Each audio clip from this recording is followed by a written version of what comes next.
Morning everybody, this is Grandad Jack and I'm back just to show you how I do the veranda on these cabins.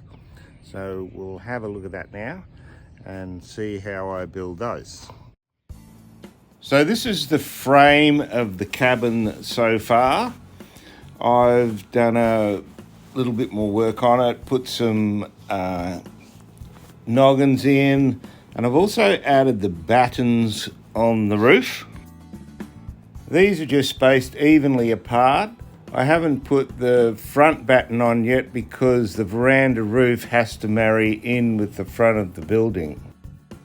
Somebody asked me what angle brace is, and so I just thought I'd show it in a bit more detail here. You just buy it like this. It's basically just bent steel with lots of holes on one side so you can nail it, and they come in about 4 metre lengths. So you just cut and notch it into the framing timber like this and nail it into the wood. So to start the veranda, the first thing that we need to do here is to put a pitching plate along the top where the end of the rafters sit on top of the wall plate. I've just used a length of 100 by 40 treated pine for the pitching plate. The veranda rafter will butt into the end of the pitching plate and up against the cabin rafter, and this way you don't have the pitching plate sticking out at the end. I've dug the holes with a crowbar and a shovel to about 1/2 metre in depth. So I've spaced the veranda posts evenly, the 3 of them, between the front of the building. I've placed the posts in the hole and propped them with pieces of wood.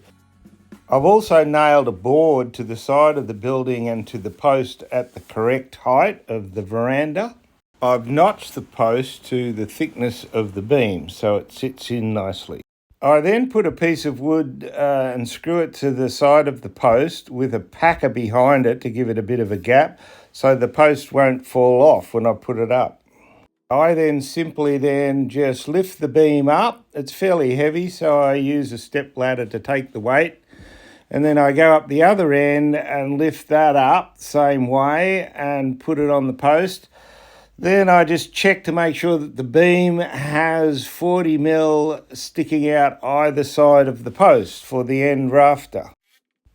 I then just screw the beams on with a couple of batten screws, and I'll also be putting bolts in these beams through the post to give it extra strength.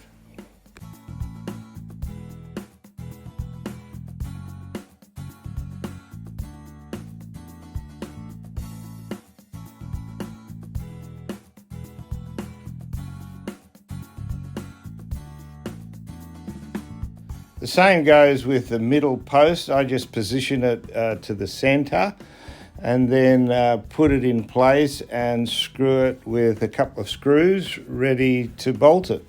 At this stage I haven't concreted the posts in the holes yet, simply so I can move them to level them if needed.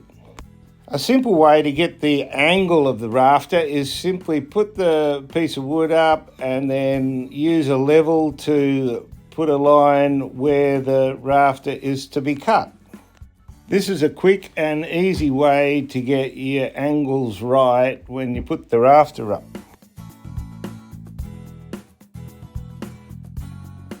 The rafters are spaced at 900 mil centres, and I just put them up and hold them while I put a nail or two in. The first rafter is flush to the outside as shown here, and this just shows the other rafters that I've put up.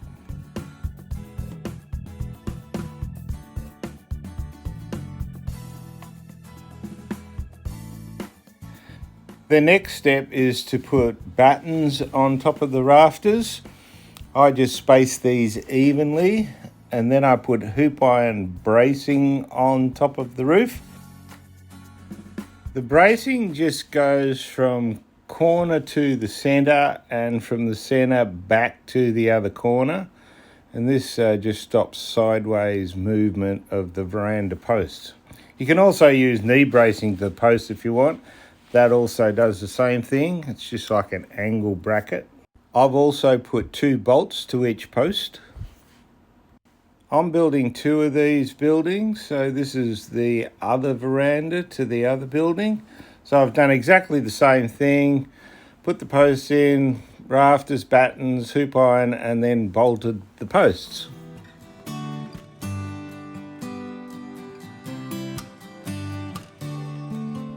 So this is what the finished veranda frames look like. They're pretty easy and straightforward. So these cabins are now ready for the roofing iron and also put the windows in and put the cladding on. So that's what I'll be showing in the next episode of how to build these cabins. Hope you enjoyed that little session of how to build a veranda on this cabin. Actually it's come up pretty good, and so hope you subscribe to my channel, and I'll see you on the next video.